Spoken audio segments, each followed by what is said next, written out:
All right. Hello, friends, and welcome back to this week's episode of Thank You, Come Again. I'm so excited for this discussion today. I've got the pleasure of being joined by Ari Murray, the VP of Growth over at Sharma Brands. Ari, thanks for the show today. How are you? Good. Thank you for having me. Very fun. Pleasure. Of course. Well, thanks for taking the time. Super appreciate it. I know we've got an awesome topic lined up today, and this is all about really creating the most epic seasonal product drop strategy, and more specifically, one that's going to get folks to come back and buy again and again with your brand. Ari, I've been following your content for a while now, so it feels like I'm meeting a celebrity in the flesh, which is awesome. Your Go-To Millions newsletter I don't is know who. It's not me. I'm like a little shrimp, but thank you. Well, I mean, I got to say, your Go-To Millions newsletter is an awesome, awesome content read. If you're not subscribed to it, folks, do yourself a favor, get on it now. We'll post the information in the description below. It's definitely one of the highlights of my weekly, D2C kind of reading. But before we dive into the discussion, Ari, I'd love to let the audience kind of learn a little bit more about your background, what you're up to. So, who is Ari Murray? Thank you. I'm an Aries. I'm kidding. I am an Aries, but I'm VP of Growth at Sharma Brands. We're a D2C consultancy launch house, if you will. And then I started Go to Millions, which is my like love letter to ecom and go-to-market strategy. And then I'm an accidental e-commerce person. So I wanted to be a lawyer, went to law school for one whole semester until I realized that it was terrible. And then I like fell into ecom because I needed a job and there was like a e-commerce customer service role at Snack Nation, which is like a old school e-com startup. And I was like, oh, customer service, like I could talk to people. And then they like made me run their Shopify and I didn't even know what e-com was, but it like taught me so much. And I've just been on the ride ever since. So it worked out. But yeah, I am an Aries, March 30th. So if anyone wants to talk about that.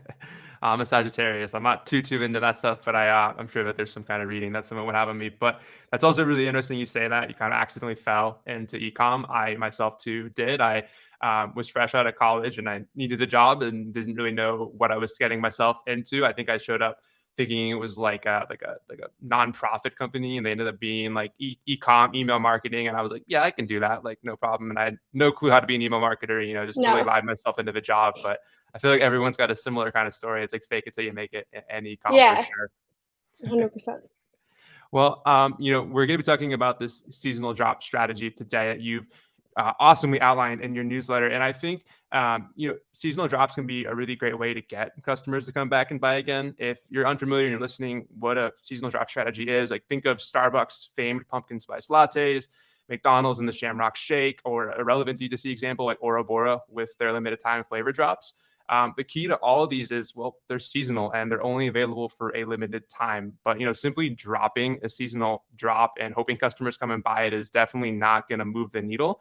And there's a lot more that goes into making it, I think, a successful campaign. So, all right, let's start from the beginning and just talk about timing, which I think is arguably probably the most important piece of this, getting it right from a demand and inventory standpoint. How do you time a seasonal drop strategy? Is it better to start late, early? Like, how do you think about that?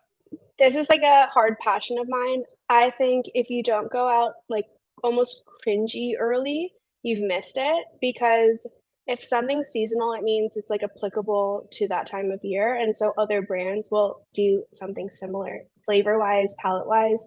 And like if you like pumpkin, you still only want so much pumpkin before you're ready to like pack it up and hit peppermint. And so for me, I follow like what Costco does. So Costco or Starbucks, for example, like for Starbucks, they'll drop pumpkin in like last day of August. That's perfect. Like pumpkin is not for October. By October, it's like, oh, it's another pumpkin moment. But like August 31st, like people really like lose their shit when pumpkin comes.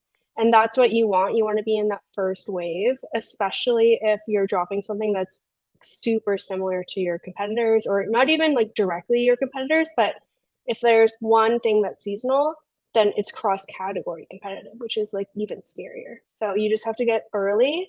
And then by October, I hope I've already like hit the goal of that SKU. And then we just ride the wave until we hit peppermint. I love it. I think that I definitely agree 100% with that. I think everyone, like I'm in Costco and I'm just like, it's already September and I'm seeing Christmas stuff, or yeah, like seeing pumpkin spice so early, I think it makes a lot of sense though. Like if you don't beat the competitor to it, like someone else is going to take that, that hard-earned money from that consumer. But totally agree. And timing, decided now we start early.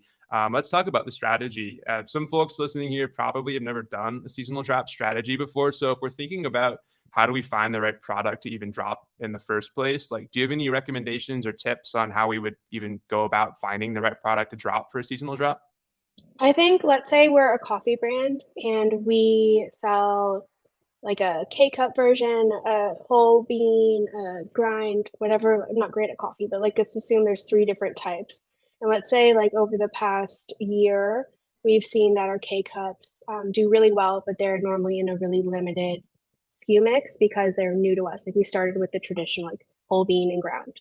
Then I would think, okay, product development, we know it'll take us 6 months to make a new flavor of an existing like product. So we're making a variant of an existing SKU that already does well. We're not just like a coffee company that's making a pumpkin candle because our customers might not have an appetite for that, but they have an appetite for coffee.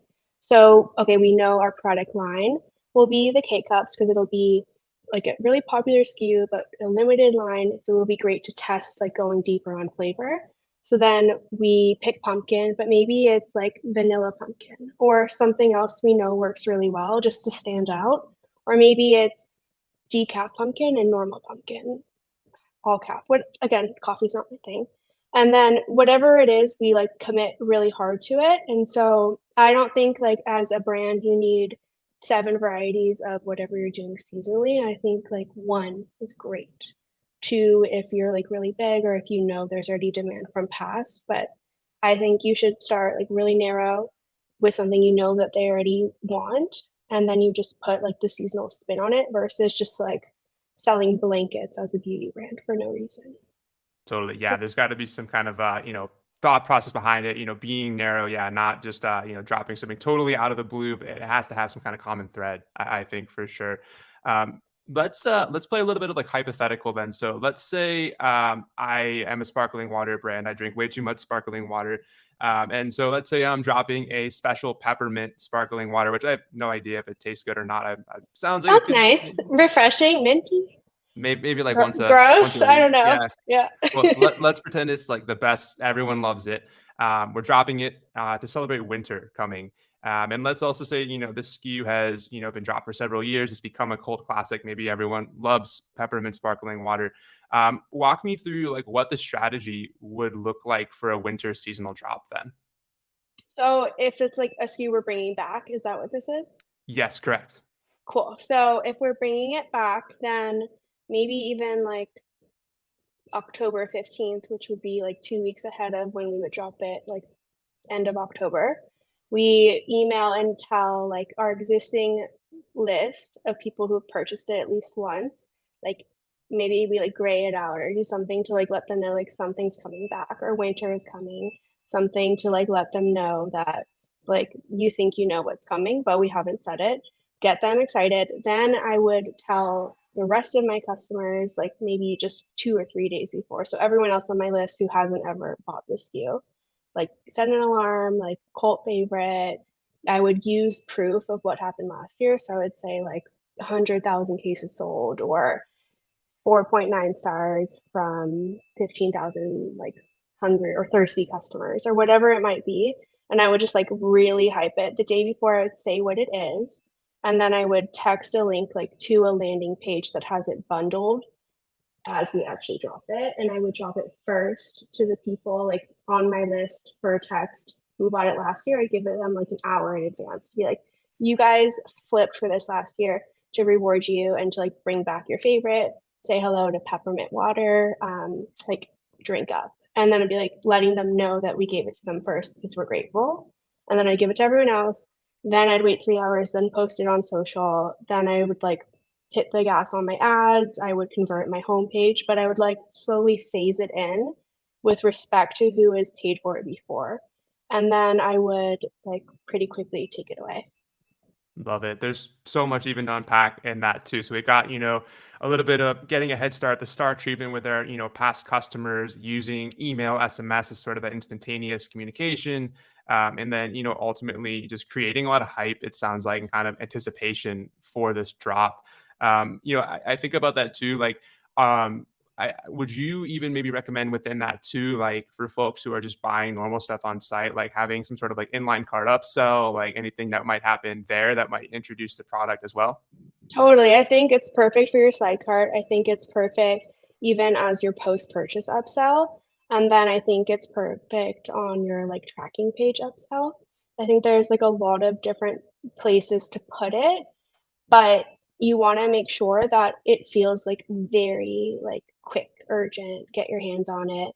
Or like maybe you put it in the cart and you say like 1,000 cases left or something to like make it really clear that this isn't going to be in the cart in a week. So if you do like have an inkling for it, or maybe you put it in a small format, like let's say it's sold in cases of 12 or 24, in the cart you put 12 because you assume they haven't purchased it before, and you can like totally control for it. So if it's not in their cart already, you show them 12, and if it's in their cart already, you show them a way to like bundle it with a 24 pack for $10 off. So you just can control for like who's there, but 100% like put it everywhere because it's like your money maker for today. 100%. Yeah, I think that's a great way to think about it, and maximizing just having that as a seasonal drop and creating that scarcity around it. How do you think about even too then? So like let's say we produce a lot of inventory that we were super bullish that we were just going to sell 10,000 cases in 2 months. Let's say we're like so we're around like November 15th ish. Maybe we're starting to sell, but we're thinking about like how can we get more mileage out of this?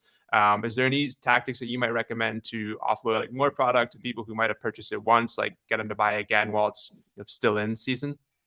I think I would send an email, be like we are dwindling stock, like order like to stock up for the season right now, or like like see you next year. I'd send that like 24 hours ahead, hopefully get them to panic and buy more, even if they just bought like 2 weeks ago. Then I would fully take it offline. Like I would put up like an Instagram post like, wow, you guys like blew us out of the water, we're shocked, even if they didn't. And then I would wait, and then I would say like by popular demand, like a week later, like we produce extra stock, like thank you to our hardworking team, like really like sell it that you guys like panic and did this to help, and then bring it back and send it to every single person, even the people you like panic just got them to buy more, and be like, by popular demand, like you guys like flipped your shit for this, so one last run. And then then before you take it offline again, do the 1 day like, okay guys, like we're dwindling, this is really it, and then take it offline and don't bring it back until Black Friday in case you need to. That's perfect. Yeah, I think like throughout this, creating a lot of scarcity around, like this is gonna you're gonna leave, but then two, getting them super excited that they have exclusive access to this product. I'm even thinking about too, like, do you recommend at all like discounting seasonal drops? Do you recommend going in full price? Like, is there any sort of like thought process behind like you don't need to discount seasonal drops because of the kind of scarcity of it? Yeah, I like discounting from the beginning in a bundle format. So it's like if you buy 24, it'll cost less per bottle than if you buy like just 5 or 12 or whatever the format. I like that the whole time. And I think that when you push it to customers, you should show them a bigger format so that they think that's the case. So like I'd make a landing page for that original text and have it be like the 24 pack version. And I would just make it like the format of the day so there's less choice. But I think that as you are playing this urgency game, it looks like sort of contradictory if you are like 50% off, it's selling out. Like, why would anybody do that? And I think you can always get rid of stock later, and it's water in this hypothetical case, so it's not going to expire. And there's always going to be someone who like will buy it on Black Friday, and that's the time to discount when it's not like kind of pathetic or like it's just like doesn't like show your cards. And so there's always a way to like give it away, or even in like the post-purchase upsell that could be like $10 off or whatever, but nothing that's like the first touch of the order, because I think that is just not going to help our case.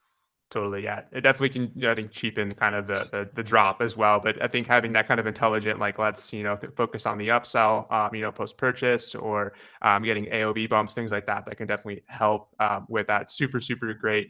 I'm even thinking about too. So like, let's say we roll around like the end of like the year and we still have some products left. Like, let's say it will spoil eventually, so we need to offload this, and we've already said like, hey, like it's going away. Is there any, kind of like way that you might recommend like trying to get rid of that last inventory that maybe doesn't look like totally kind of cheap or desperate, but can help to Yeah. offload some of that? I think it's a good gift with purchase moment for like orders over 100. It can be like a 12 pack case on us, or it can be bundled with other SKUs, like as a bestseller intro offer, where it's like two peppermint, two of the others, and you just like make a new SKU around it. Or when like it kind of like comes to shove and you really need to offload it, you could always do like a flash sale in December though, like whenever it actually is going. But it's not like, if let's pretend it's peppermint and we release it in October, it's not the new hot like baddie on the block. So it's okay at that point because we need to, and it doesn't show that it wasn't popular. It shows we like reacted, and then we are just like giving them a quick moment to stock up for the rest of the year before we take it away. And like they don't need to know the reason. It could just be like we could pretend it's like the founder's birthday or like whatever. You can be like birthday sale or whatever. You don't need to like say like we're going long, or you can just kind of make your own occasion. Like peppermint day is December 16th, or make a day for it, and then you just do what you have to do. But it's not like bad or good because at that point we're not like waiting on the scarcity of it. Totally. I think, yeah, it's being a little more creative, I think, around that too. And there's a lot of ways to kind of get some extra life, but not, kind of just feel like a little bit kind of off brand or kind of even corny with it too, I think, which can definitely run the risk of it, I think, with some of this too. I'm thinking about like as I kind of think about this too, like some ways that you are you running any sort of like paid stuff while this is going on specific to that seasonal drop? Like what if anything on the paid side? We talked about email and SMS, but I'm just curious about that side of the house as well. I would run paid against it from like the day before we dropped it originally. And I think a peppermint or a seasonal SKU is a great way to bring someone new into the fold because they may have seen your brand before, but they may not have just like found their perfect variant for them. So like I am a peppermint lover and I might have heard of J. Rolling coffee, but maybe I haven't heard of this new flavor. But then like combining something I've heard of before but never bought with something that I would buy from another brand might be what it takes to like push me over the edge. So I would 1,000% use it as a paid offer. I just wouldn't use it in a big format. So like let's say it comes in 6, 12, or 24. On paid, I'd do 6. And I would be conservative knowing that we're bringing them into the brand like for new cold traffic. And we're lucky that they're trying it. And even if it's seasonal, we don't need to now overemphasize that this SKU is going away. Instead, we emphasize that like this SKU is just like a great taste of what we do. Totally. And I would make totally like exciting ads around it. I would drive them to a specific landing page. I would, in the slide card of the landing page, put like one of our core true maybe mix packs or something to show them more of our brand, because knowing that peppermint isn't going to be here all year. And so I'd like for them to try something else if they're keen. If not, I don't care because I just acquired them for the first time and there's plenty of time to sell them more. But I think that I will run paid ads against anything. So I think it's like it never hurts to just show new people what you do. I couldn't agree more. Yeah, I mean, there's so much benefit of that too. It's like, getting them a great entry point to the brand. I mean, you might find that the seasonal drop is actually a great point for, just starting that acquisition, and then they, get deeper into the brand ecosystem as a result, even if they only buy, 6 of them, but, they become a paying customer for, several more orders. That's a huge win for sure.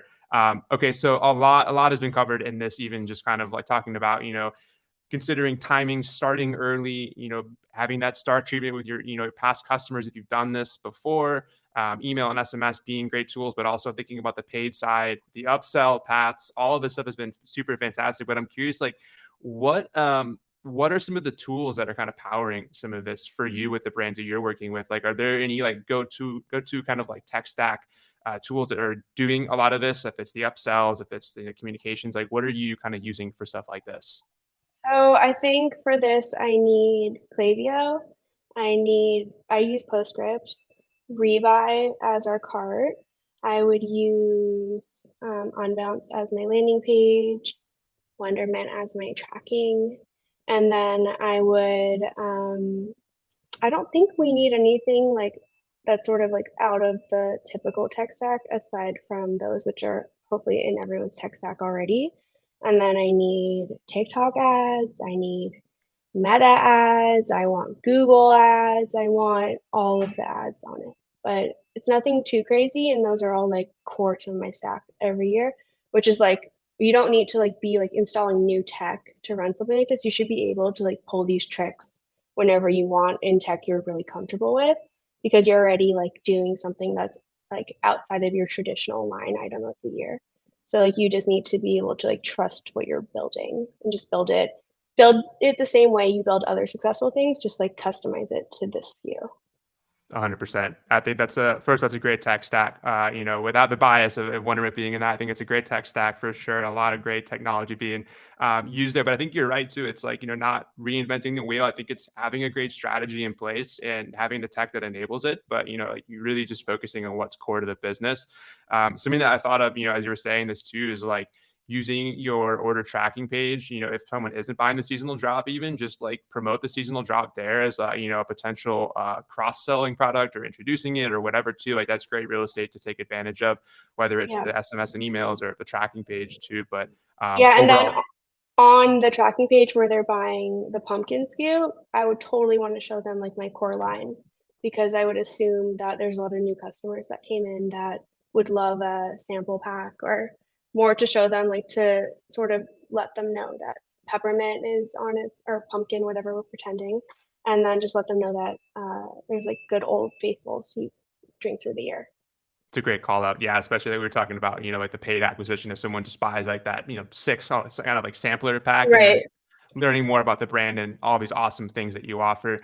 I could ask tons more questions about this, but kind of like moving forward a little bit, like are seasonal drops for every brand, or do you think there's like some truth in that maybe it works better for like replenishable CPG? Like, can it work for every brand?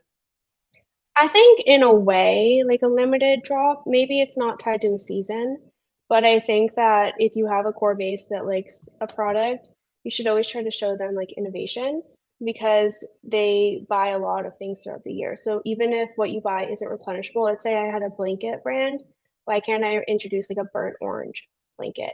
And maybe I don't even call it like autumn. Maybe it's just like a SKU that I don't even say is tied to the season. I just say like limited quantity. And why can't next month I drop like a fuchsia one or whatever I want? But I think that you should, where it's not like going to break your P&L, I think you should always try to show your customers more because someone else will show them something new otherwise. Because people are always buying like new things and having new sort of dreams on their wish list. At least I am. And so if you don't show me something new, then I'll like get TikTok to teach me that I have to buy these shoes with the same money. That's a great call. I think, consumerism always fighting for people's attention and, a failure to innovate, introduce something can definitely be a missed opportunity. And if it makes sense, like we talked about, earlier, like the creativity aspect of it too, and just making sure it's narrow, it's focused, but, finding that niche. I mean, yeah, like if you're a blanket company, you can totally do that. Or, if you're a shoe company, just being kind of more intentional about it. There's so many different things I think that on the surface, like a lot of folks might get caught up in it has to be like the pumpkin spice lattes of the world or Right. whatever it is. Right. You can introduce like you can monogram it for the month of November and then that'll never come back until you bring it back when you decide. You can introduce like a lot of variations on the same trick and it feels really fresh to someone who didn't get that option before. 100%. And I think the really cool thing is about seasonal drops is like if they're a total, like just it's a great, sell and it sells out, you can always bring it back the next year. But if it doesn't, like you had a limited quantity, like there's a little bit less risk and that too. So you can always test and innovate and see what resonates or doesn't. We've talked a lot about strategy and stuff. Are there any like favorite examples that come to mind or brands that you think are just like crushing the seasonal drop strategy? Yeah, so this isn't seasonal, but my favorite brand that I fall for way too much is actually Hailey Bieber's Rhode Beauty. I think, or Rhode Skin. I think that just like the immediate urgency and plan that it sells out and then it always comes back on Wednesdays at 8 a.m. And I always wait and I always try to buy it. And then you try to buy it and then it limits your cart to one of each variant. And I only like one variant. And so then, of course, I don't qualify for shipping. So then I pay shipping and then I have to come buy it again. And I think that that is a good example, even if it's not seasonal, because you've like really controlled how I feel about it, which is that I can't get my hands on it, even when I know for a fucking fact it's been like in a pallet sitting there the whole time. And they just like coded this restriction of buy one. And I know that, but I still am like setting my alarm. And sometimes I get it, sometimes I miss it. And I think that's the way to be, where you just like really commit to one sort of like drop overall strategy versus I think there's other brands that like go out and they don't assume that they're going to have any trouble moving through their inventory. And then you see them sort of like get a little like scared. And then they're like, oh my God, you sold us out. But it's been like 25 days and like it has like 2 reviews on the product. And like I haven't heard anyone say anything about it. That doesn't like hit the same way as like an immediate, like, wow, like we can't get our hands on it. That I think is the move. But for the seasonal approach, I think there's a lot of brands that do it well. I think that I'm trying to think of what I bought this. Oh, Liquid Death. I bought the Martha Stewart candle. I'm really proud of it. I won't light it because I'm scared like it'll just like really get gross.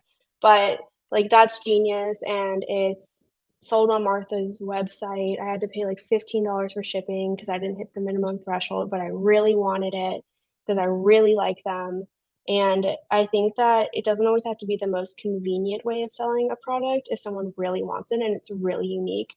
And if it's clearly like very much a one of one, like I don't see them doing the candle next year. Mhm. And so I think that's the way to treat seasonal is sometimes it doesn't make sense to like pull the same trick year after year. So that almost makes it better because like that's such a like wow, they partnered with Martha Stewart and then you like are going to buy it because you know it's not going to be their trick next year. So that works too. I love all of that. Yeah, the Hailey Bieber example too is really great. I think like seasonal drops kind of go against like conventional kind of like consumer savvyism. I don't even know if that's a word, but like saving money. Like you're willing to spend more because it's seasonal because it's scarce. You don't know if it's going to come back. And it really kind of like enables like some of this like psychological sort of aspect of shopping too, which is super, I think, fascinating to think about. Is like you can really tap into that if you have a dedicated or like a loyal audience that's already shopping with you. Totally. 100%.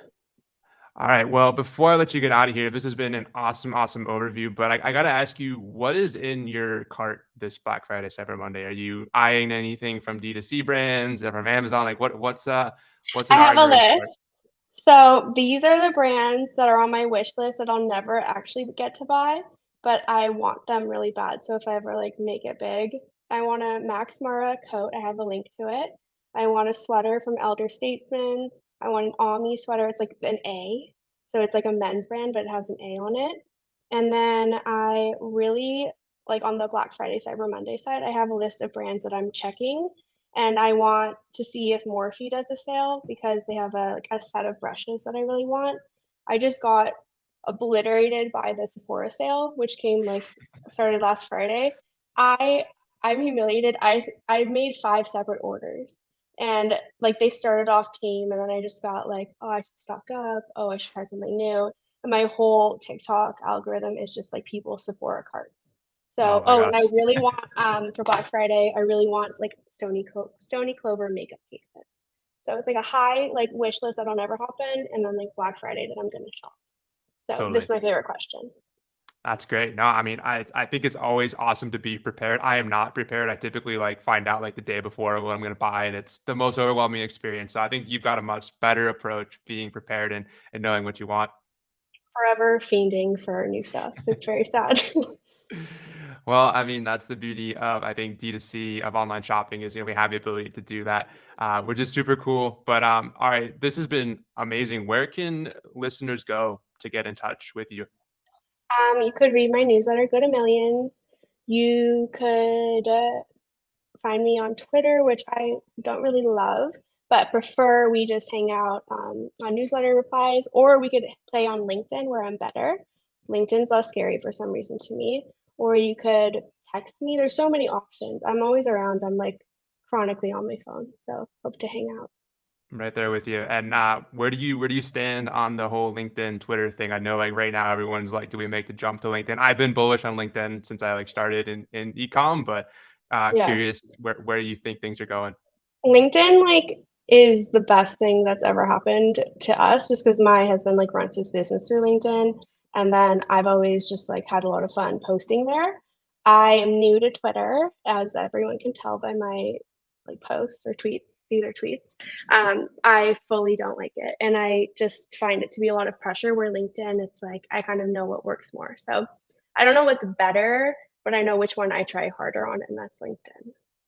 I'm right there with you. I think LinkedIn has definitely, accelerated, I think, a lot of the relationships that I built in this space. But Twitter, I'm slowly learning. I feel like I'm a boomer on Twitter. I'm like, I'm not Me really sure too. what to say. I'm following people, but I super admire everyone on there. So I'm trying Yeah. trying to get a little bit more involved I in it. will say I much prefer my news feed, or if it's called that, on Twitter. I think it's the most interesting thing to scroll. I just don't want to have to participate.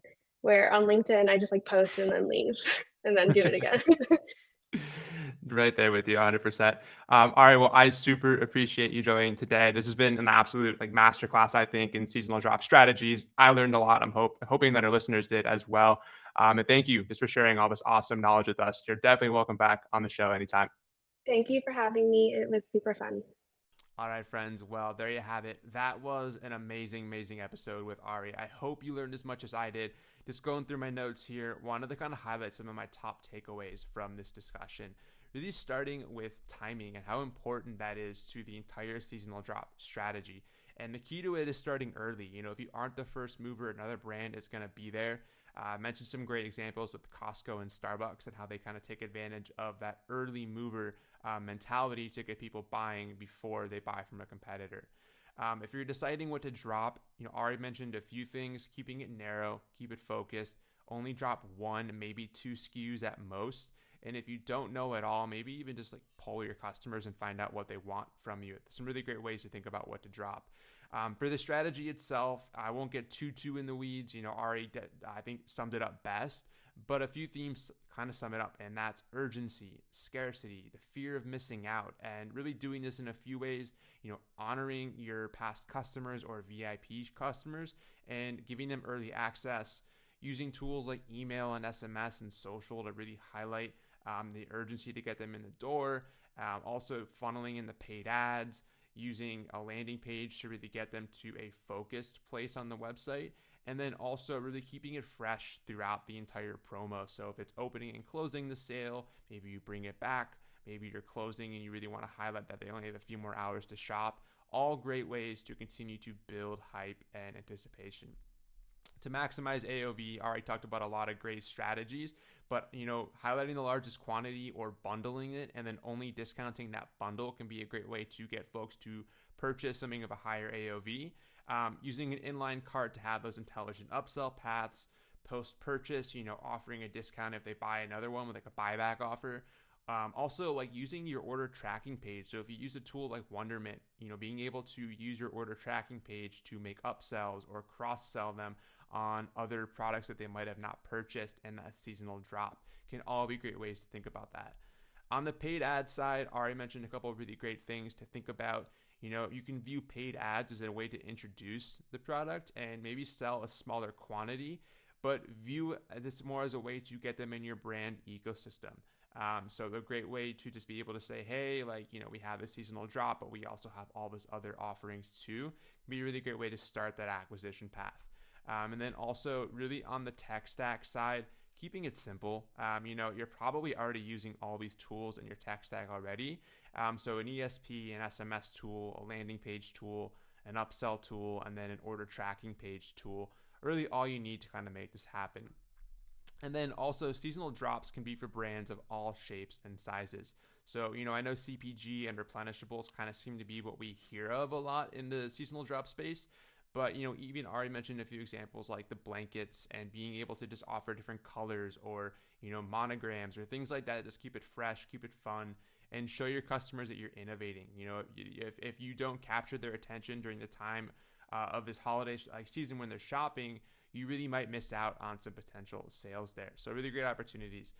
Some brands that Ari mentioned that were doing it really well: Rhode Skin, Hailey Bieber's brand, using extreme scarcity, only letting them purchase like one item in a cart at a given time, which kept customers hooked and coming back, week over week to buy more product. I thought that was really clever. I know it might not apply to every brand, but that was a really great way, I think, to just show how scarcity can drive a seasonal drop. And then Liquid Death with the Martha Stewart Candle. This was something that they knew they were never going to produce again. But Ari even mentioned like, hey, I paid $15 for shipping because I knew I wasn't going to be able to buy this next year. So super clever, really great way just to show that seasonal drops can kind of go against conventional wisdom of how buyers kind of typically shop. So there you have it, folks. That is my top takeaways from today's episode. I hope you give seasonal drops a try if you haven't already, or if you are, that you implement some of these tips into your next drop. I really think it's a great way to get your customers coming back and buying again and again. That's all for today. We'll see you next week. Thank you, and come again.